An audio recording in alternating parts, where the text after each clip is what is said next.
La revue de presse de Bonferré Télévision de chaque jeudi, c'est avec Moustapha Abdrahmane Zongoma. Moustapha, bonsoir. Bonsoir Charifatou Parezo, bienvenue également à la une des journaux de Bonferré Télévision de chaque jeudi soir dans le corps du journal de 21h. Cette semaine, c'est la rentrée judiciaire solennelle 2022-2023 qui a dominé l'actualité de la presse écrite nigérienne avec les discours prononcés par les différents acteurs de la justice et l'engagement réaffirmé du président de la République à redonner à la justice nigérienne son indépendance et sa crédibilité. Et le Canard en furie se demande si le discours de Mohamed Bazoum est sincère. Plus que par le passé, les Nigériens sont aujourd'hui unanimes à décrier le dysfonctionnement criard de notre système judiciaire, un dysfonctionnement caractérisé notamment par la lenteur, la nonchalance, la corruption et la politisation à outrance de l'institution, écrit le journal Le Canard en furie de cette semaine à l'occasion de la rentrée judiciaire 2023, intervenu le 10 novembre dernier sous la présidence de M. Bazoum Mohamed, président du Conseil supérieur de la magistrature. Tous les acteurs de l'institution ont formellement reconnu la réalité de ces mots qu'ils souhaitent voir extirpés de la justice nigérienne. Une belle occasion pour le barreau, des avocats et le SAMAN d'incriminer l'exécutif d'être à l'origine de cette image négative que reflète aujourd'hui notre système judiciaire. Pour justifier les griefs reprochés à l'institution judiciaire, le secrétaire général du SAMAN a mis en cause les conditions de traitement et de travail des magistrats. Des conditions qui sont loin d'être reluisantes, faibles revenus des juges et insuffisance des moyens de fonctionnement de la justice. Ce sont des préoccupations réelles qui ne sauraient être niées selon le président Bazoum Mohamed qui rappelle qu'il s'est pour sa part engagé à lutter résolument contre la corruption en milieu judiciaire et qu'à cet effet, le gouvernement a entrepris des efforts considérables ces dernières années pour atteindre ces nobles objectifs. Bazoum a tenu à mettre les pendules à l'heure en situant la responsabilité des magistrats dans le dysfonctionnement du système à l'image repulsive que la justice a aujourd'hui au sein de l'opinion nationale. Pour le président Bazoum, ce qui est attendu du juge, c'est d'abord l'impartialité, conformément aux dispositions de l'article 118 qui stipule que dans l'exercice de leurs fonctions, les magistrats sont indépendants et ne sont soumis qu'à l'autorité de la loi. Fin de citation. Il s'agit en l'espèce d'affirmer l'indépendance du juge, consacrant ainsi le primat de sa conscience. Le tout n'est pas pour le juge de disposer d'un pouvoir, de déclarer ce pouvoir indépendant. Encore faudra-t-il qu'il fasse preuve d'un effort personnel pour donner à l'éthique et à l'indépendance du pouvoir judiciaire tout son sens. Beaucoup de Nigériens ont apprécié ce discours du président de la République.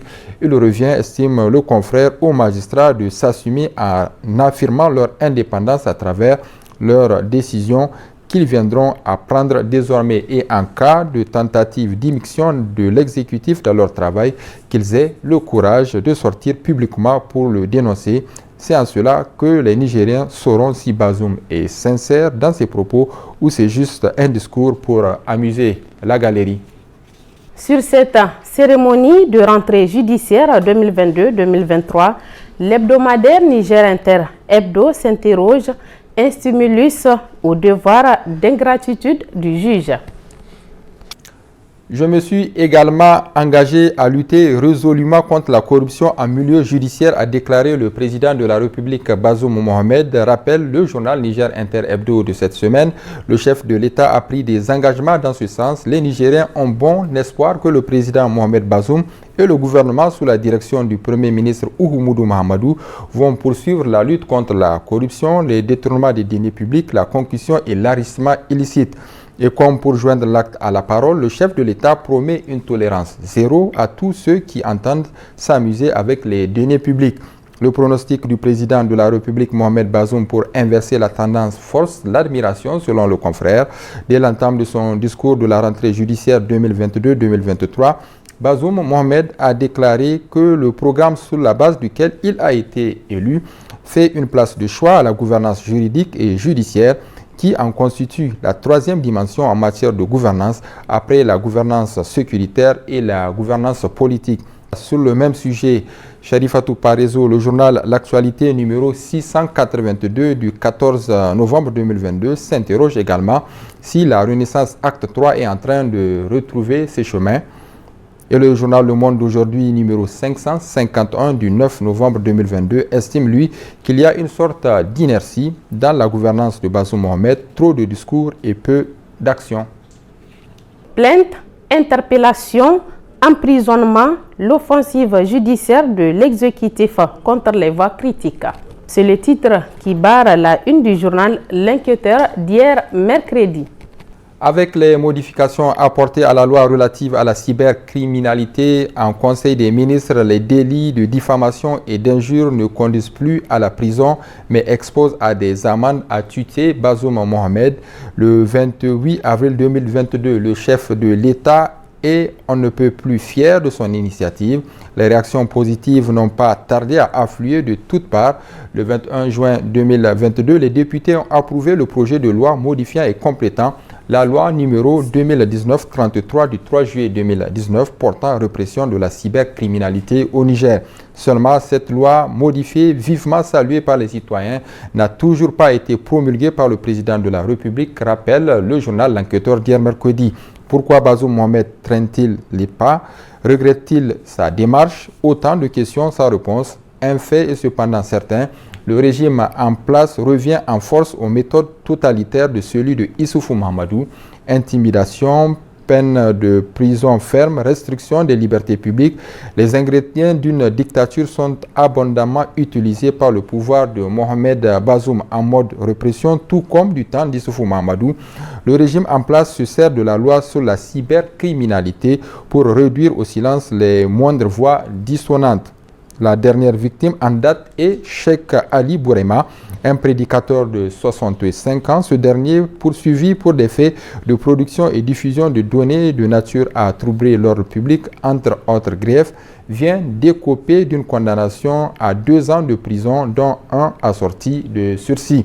Cette peine, pour le moins lourde, est un avertissement clairement adressé à tous ceux qui seraient tentés de formuler les opinions contraires à celles du pouvoir en place, estime le confrère. Cheikh Ali Bourema est fixé sur son sort, pour ainsi dire. C'est au tour de l'activiste en ligne Bana Ibrahim d'être dans le collimateur de la justice. Étudiant à Cotonou, le procureur de la République l'a sommé de se présenter à son bureau dès qu'il serait rentré à Niamey, à cause d'une plainte du ministère de la Défense nationale relative à l'une de ses publications sur les réseaux sociaux. La loi numéro 2019-33 du 3 juillet 2019 va-t-elle encore frapper? C'est la question sur toutes les lèvres. Bana Ibrahim et plusieurs autres personnes, dont Abdourahman Oumarou, le fondateur de l'Union des patriotes panafricanistes UNPP Intien Africa, qui a été auditionné à la police judiciaire ce mardi 15 novembre dans le cadre de la même affaire, retiennent leur souffle. Plus que jamais, le régime de Mohamed Bazoum est en mode répression, conclut le journal L'Enquêteur. Le Canard déchaîné nous apprend la neutralisation d'un chef terroriste activement recherché par les États-Unis d'Amérique depuis l'attaque de Tongo Tongo. Oui, Charifatou Parezo, il s'agit du nommé Ilyas Oujibo alias Petit Chapor, un des cadres stratégiques de l'État islamique ayant perpétré et exécuté l'attaque contre les militaires américains et nigériens à Tongo Tongo. L'intéressé serait décédé lors de combats qui ont opposé son groupe à ceux du groupe de soutien à l'islam et aux musulmans, le JNIM, en territoire malien. Selon les informations du journal, les combats ont eu lieu les 28, 30 puis les 31 octobre dernier au Mali, tout près de la frontière nigérienne. Outre Petit Chapor, Al-Mahmoud et Poula Ngordi, alias Abu Anas, ont également été neutralisés.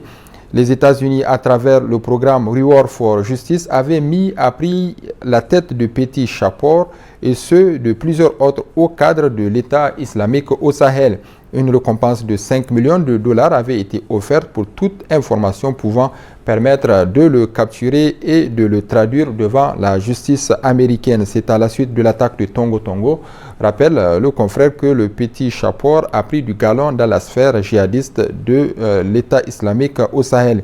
Il était devenu l'un des principaux lieutenants d'Abou Walid al-Sahraoui, lui-même neutralisé le 17 août 2021 par l'armée française au cours d'une frappe de drone non loin de Ménaka, plus précisément dans la forêt près de Dangourous et Douatagouna au Mali. Et puis Mustapha, l'hebdomadaire L'éclosion de cette semaine rappelle l'anniversaire du décès du général Seyni Kounté le 10 novembre dernier, un général pleuré par les Nigériens 35 ans après son décès. 10 novembre 87, 10 novembre 2022, cela fait 35 ans que disparaissait le président du Conseil militaire suprême, CMS, qui a pris le pouvoir le 15 avril 1974 par le truchement d'un coup d'État, rappelle le journal L'Éclosion. À l'annonce de ce tragique événement le 10 novembre 87, c'est une onde de choc pour le pays dans son ensemble.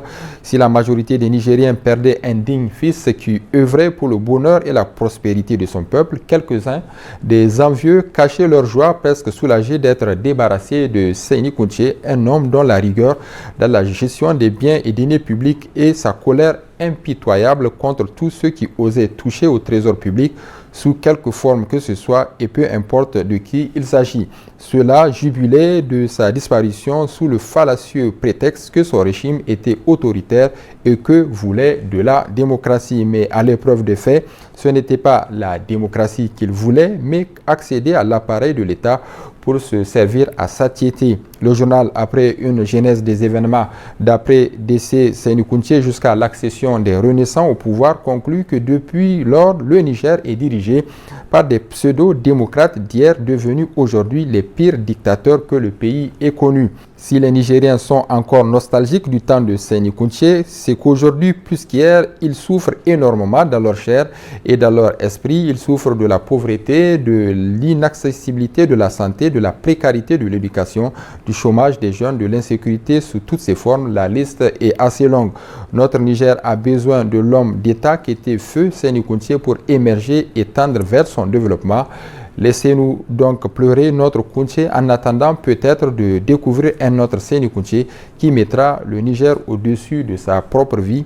Repose en paix, mon général, que Dieu vous garde dans son paradis éternel. Amen, conclut le journal L'Éclosion. Merci Mustapha pour ces éclaircissements. Merci chers téléspectateurs. Bonne réception et bonne suite de nos programmes.